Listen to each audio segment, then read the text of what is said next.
I know we have a situation in Kenya with our doctors and interns. I want to implore on them that it is important for us as a nation to agree that we must live within our means. We must live within our means, fellow countrymen and women. We cannot continue to spend the money we don't have. And I am telling our friends, the doctors, that we mind about them, we value the service they give to our nation, but we must live within our means. The resources we have are only sufficient to pay 70,000 shillings for intern doctors. It is not a salary, it is a stipend for only 1 year, and then they will be employed. And we want all our doctors, all our doctor interns to be taken in.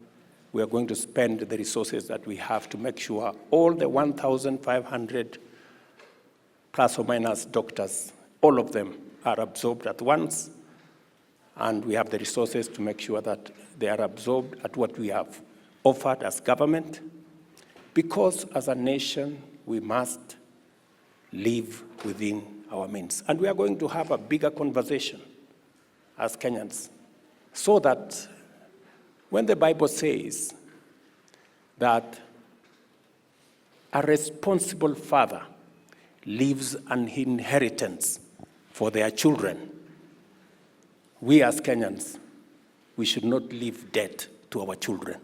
We should leave an inheritance to our children. And so I am very confident that as a country, we are going to make the right decisions.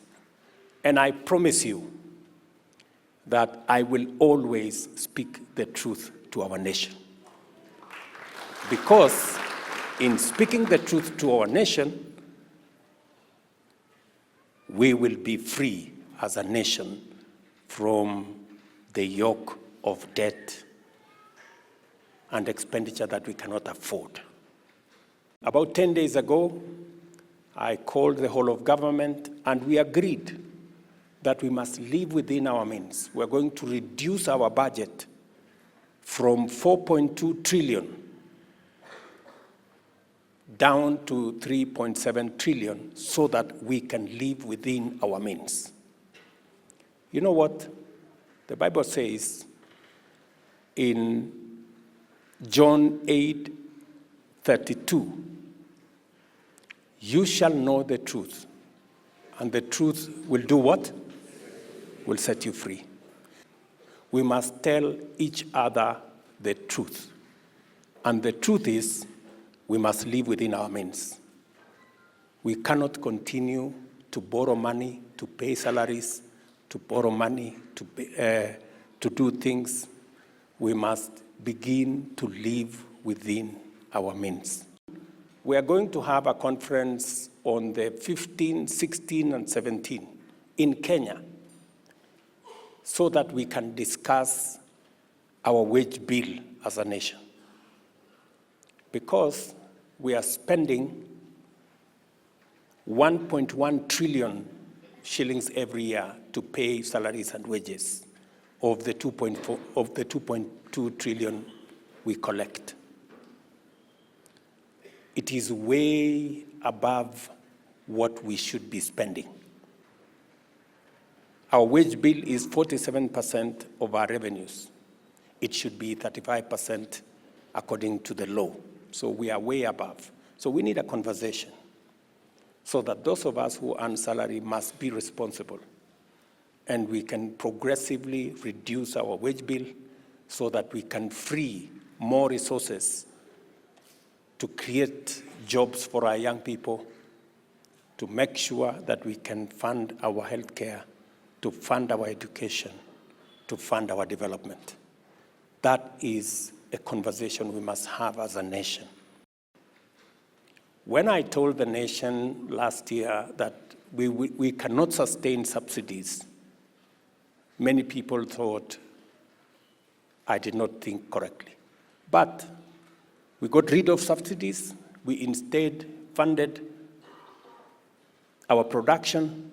Today, we are seeing the fruits that we have food in our country. The prices of food items have come down. Our dollar situation has improved. Even fuel situation has improved because we have made the right decisions. I will continue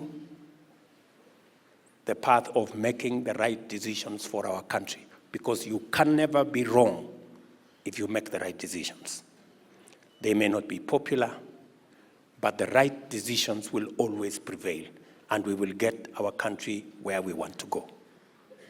Very important for us to produce enough food, to create jobs for our young people, to make sure that each one of us can go to hospital, get treated, and not sell their properties, and make sure that Kenya is a country that leaves nobody behind.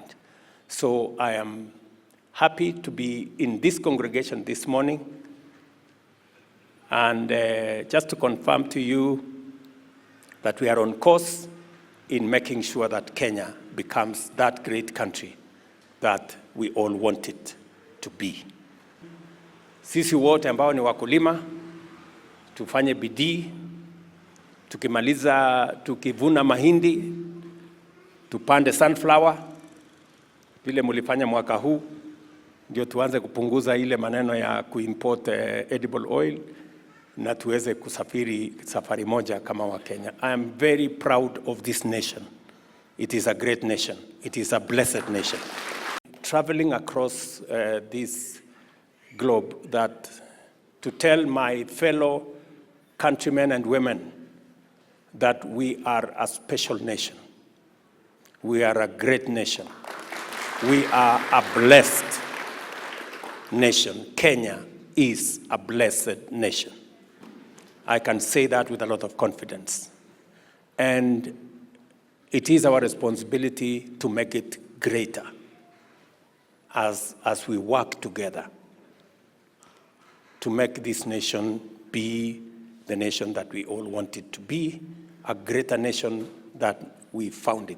And each and every one of us has a contribution to make. We are witnessing the favor of God in our country as we journey through our journey as a nation. The farmers are doing the best they can. God has blessed us with rain. It is our intention that we grow food in Kenya and we reduce on imports to our country, because I know it's, when God promises us to give us rain in season, it means that we use that rain to feed ourselves,